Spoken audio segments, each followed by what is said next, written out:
tokuchingamizai zvakare vana vaMwari kuchirongwa chedu chamazuva ose kunai pastor mufaro wangu tasangana zvakare Mwari achitipa upenyu pachirongwa pano kune vatanga kutibata nhasi tiri kuedza kubatsirana kupindura mibvunzo yetogononge tiinayo inowanikwa mukati meBhaibheri. Saka sunungukai kutumira mibvunzo yenyu, even if sometimes you may feel kuti taita musiya paduku, musatya kutaura kuti pastor but hazvina kundijekera ko apa nepapa nepapa. Tenge tichizama kubatsirana sekubhuka kwatinoitwawo nemweya. Saka nhasi regai tiverenge mibvunzo wabvunzwa neimwe hama yedu panapo rokuti nhai pastor, moto uchapisa vanhu hauzodzimi here according to Revelation 20 verse 10. Ndo mubvunzo wabvunzwa neimwe hama yedu pastor, zvinoreva kuti moto uchapisa vanhu hausi kuzodzima kana tichiverenga Revelation 20 verse 10. Regai tiverenge Revelation 20 verse 10 inotiwa, the devil who deceived them was cast into the lake of fire and brimstone where the beast and the false prophet are, and they will be tormented day and night forever and ever. Saka ndo parubva pfungwa kuti saka moto uyu haudzimi here because uri kunzi they will be tormented day and night forever and ever, vachingotsva.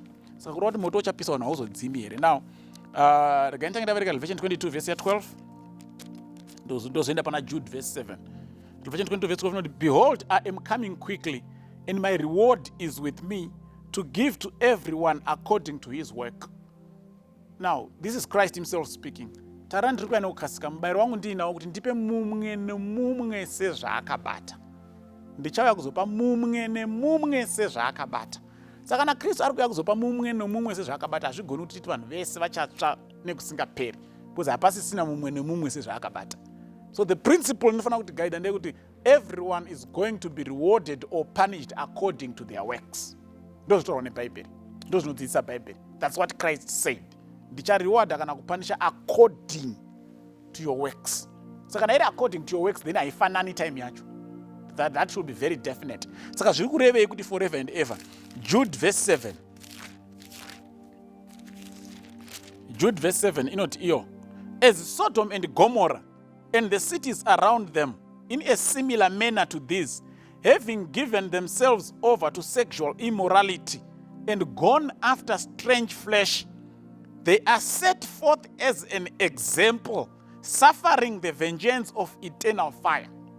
Sodom and Gomorrah hanzi nekuti vanhu vacho vakasarudza kuzviodza pahavi dzenyama nemamwe maguta akavatenderedza, vakaitwa as an example, and they are suffering the vengeance of eternal fire. Anomainzwa language yeBhaibheri, vari kutambudzika nepunishment yemoto usingadzimi.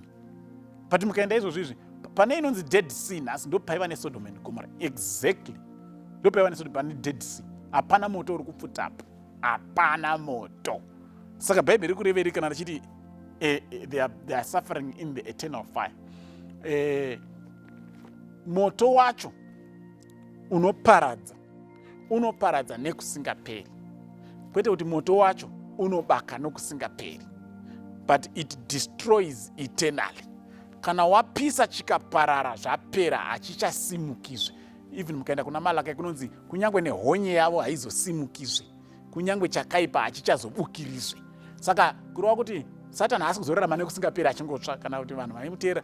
Now for example, would you want to be burnt the same period as the devil? Satan has been deceiving on earth, he has been deceiving for 6,000 plus years. But akatangira mudenga, iwo unombosisa 100 years. But monzi mese itsvai zvakafanana naSatan. Look at what the devil has done on this whole planet. Vese vakomana kugadzira zvombo zvanetsa kuna Ukraine kupi nuclear weapons ndi Satan. Iwo onzi nekuti wakabashuga and wakaba mari school fees chitsva zvakafanana naSatan. That's not God. That's a distortion of God's character and nature. Mwari hazvizo zvaari. Ndosaka Mwari achingoti mumwe nomumwe sekubata kwaakaita. Saka muchaona kuti pachatsva vanhu vamwe vachangotsva instantly votoparara, vamwe vanotorawo zvinguva, Satan ozopedzisira ndiye kuparadzwa. Hapana munhu angambode kutsva zvakafanana naSatan upenyu hwese. Saka umwe nomumwe sekubata kwacho iri papi. So we need to understand this language yeBible. Kana ichiti eternal fire, fire, they will be tormented forever and ever. It means they will be destroyed forever and ever. They will never again come back to life. So the fire destroys eternally. The fire will destroy forever. The fire does not burn eternally. The fire, it's its result which will remain forever, not the fire itself. No language inoshandiswa neBhaibheri. Saka vanhu vachaparadzwa according to their works, sekutadza kwavakaita, zvinoenderana nekutadza kwavakaita. Then voconsumiwa votopera zvobva zvapera. And the earth is recreated, it's new earth. Hakusina chivi, hakusina vakaipa, hakusina Satan, hakusina mademon. period, kwete kuti madhimoni acharamba achingorarama nekusingaperi achingopiswa, because verengai zvakazarwa henyu, vanhu vachapisirwa paearth panapa. Saka hapana patichamboramba tichingoona vanhu vachitsva isi tiri paearth tichitiri kunakidzwa tichiona vamwe vachitsva vari panext, hazviiti. So people will be destroyed and then forever, never again to come back to life. Ndo zvinoreva statement yekuti the fire will burn forever. Mwari atibatsire atikomborere. Amen.